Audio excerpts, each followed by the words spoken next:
Miguel Ferrer, jefe de Digital de Agenda Pública y Estrategia. Miguel, muy buenas tardes. Hola, ¿qué tal? Encantado, buenas tardes.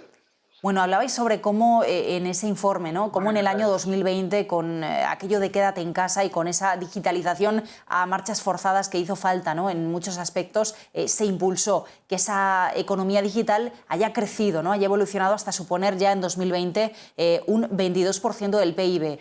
Además, pronosticáis que podría llegar al 40% en 2025. ¿Cómo ha sido esa evolución y ese recorrido en los últimos años? Y bueno, pues ¿qué nos podéis avanzar entre esas cifras de 2020 y 2025? ¿Cuál va a ser el camino que vamos a ir viendo? En primer lugar, hemos vivido un proceso de aceleración de la digitalización del país. El que la contribución de la digitalización al PIB en cuestión de un año haya pasado de un 19% a un 22% es una cifra enorme. Solo a nivel PIB, impacto directo, estamos hablando que ha subido a un 10,9, aumentando 2 puntos porcentuales. Y creemos que hay pues, tres factores determinantes. Uno es la intensificación de la aceleración digital generada por la pandemia que hemos vivido, pero que al mismo tiempo ha hecho que diversidad de empresas, diversidad de trabajadores y ciudadanos hayan acelerado procesos que se veían o se esperaban o se planificaban para los próximos años. El esfuerzo también que hemos hecho con este informe también es intentar definir una metodología de medición del PIB real, no coyuntural a la pandemia, y lo que nos está diciendo es que vamos a seguir en los próximos años con una inercia que, como hemos hablado y como nos gustaría, quisiéramos que para el 2025 o en los años subsiguientes llegue a un 40%. Y ahí creemos que en este momento se han armado una serie de elementos país que van a ayudar con ello. Por un lado, tenemos un marco regulatorio que con la ley de startups, con la ley de Cree y Crece, así como con todo lo que son fondos Next Gen, donde la digitalización es un pilar, se va a contribuir eso. Tenemos tejidos empresariales, verticales de actividad, donde la digitalización ya es un hecho, no es que sea una apuesta, y que han ayudado a su consolidación. Y luego lo que ha ocurrido en estos últimos años es que sectores que igual no tenían una alta incidencia de digitalización han acelerado a marchas forzadas esos procesos, lo cual ha revertido en una mejora de su actividad, de su operación y su negocio.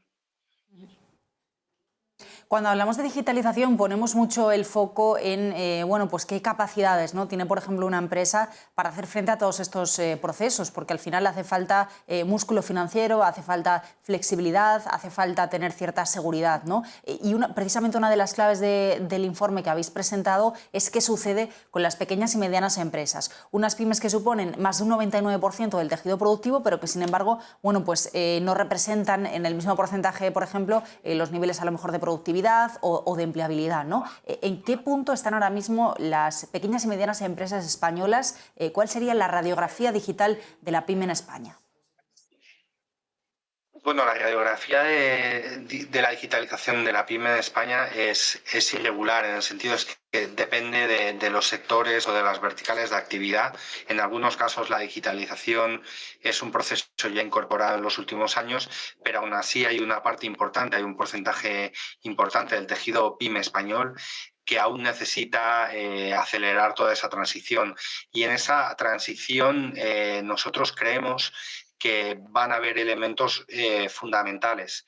Uno es todos los programas de digitalización de la pyme que se están promoviendo desde el ámbito privado y desde el ámbito público, y donde, por ejemplo, tenemos el kit digital que está vinculado a todos los fondos Next Generation, impulsado por la Secretaría de Estado de Digitalización. Creemos que eso es un elemento que va a contribuir, y luego también es una evolución de lo que también hemos identificado en nuestro informe, la importancia del talento digital. Cuando se habla de talento digital, también estamos hablando que es una manera de ayudar a la digitalización de la pyme. Es decir, que cuanto más perfil de empleados, de trabajadores, de profesionales en el mundo de la tecnología y la digitalización estén trabajando con conocimiento en este campo, ello va a revertir también en que las pymes tengan una transformación cultural y organizativa que incida en algo que creemos, como bien sabéis, que es fundamental. En el caso de las competencias digitales, que también hacéis un hincapié sobre ello, me ha llamado la atención un dato, Miguel. El 36% de la población activa española no tiene competencias digitales. ¿Cómo estáis viendo la evolución de estas cifras? Sobre todo, bueno, pues también en un momento en el que hablamos mucho de que no se quede nadie atrás, ¿no? Tenemos esas tendencias, esa aceleración de, bueno, pues de todas las tendencias digitales, las empresas, las administraciones, en general todos los sectores económicos imponiendo, ¿no?, cada vez más esas aplicaciones digitales, algo necesario como estamos hablando, pero por otro lado también tenemos ese desajuste, ¿no?, entre las ofertas de trabajo, entre lo que necesita el mercado, entre la educación y la formación. Llevamos años hablando de ese desacople entre la formación y los conocimientos y lo que demanda el mercado, pero no sé si se ha ido solucionando, esa brecha se va cerrando o por el contrario veis que vamos a tener un problema con ello. Bueno, creemos que actualmente tenemos un problema con ello, pero hay una clara hoja de ruta desde el ámbito empresarial, desde el mundo educativo y desde el mundo público en general, que nos invita a ser optimistas y positivos. Sí que es verdad que y dentro del análisis que ha formado parte de este estudio, lo que se está viendo es que los planteamientos formativos de acompañamiento de un profesional a lo largo de toda su carrera profesional van a variar.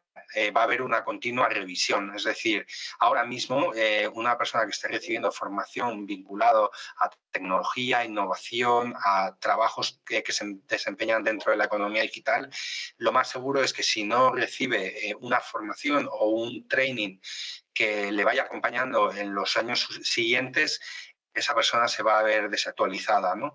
Y eso, en el fondo, es algo que afecta a todo el mundo que se dedica o que está trabajando, ¿no?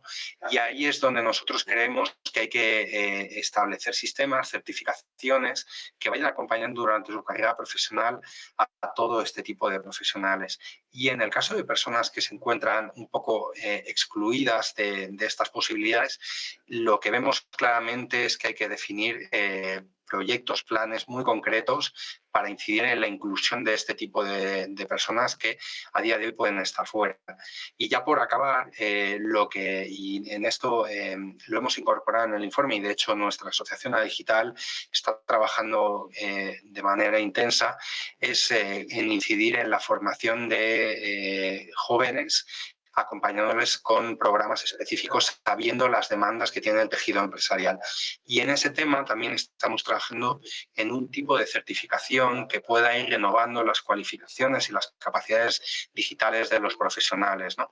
Creo, y por acabar, ahora mismo en fechas recientes está la aprobación de la Ley de Formación Profesional y luego la incorporación de determinadas cualificaciones o calificaciones profesionales regladas dentro del ámbito público. La conexión de toda esta actividad académica, empresarial y del sector público va a permitir que enfoquemos adecuadamente estas necesidades o estas carencias de las que me preguntabas, ¿no? Pues Miguel Ferrer, muchísimas gracias por acompañarnos. Vamos a seguir vuestra pista para ver qué más informes vais publicando año a año y ver cómo evolucionan todos estos datos, sin duda fundamental. Gracias, muy buenas tardes. Muchas gracias.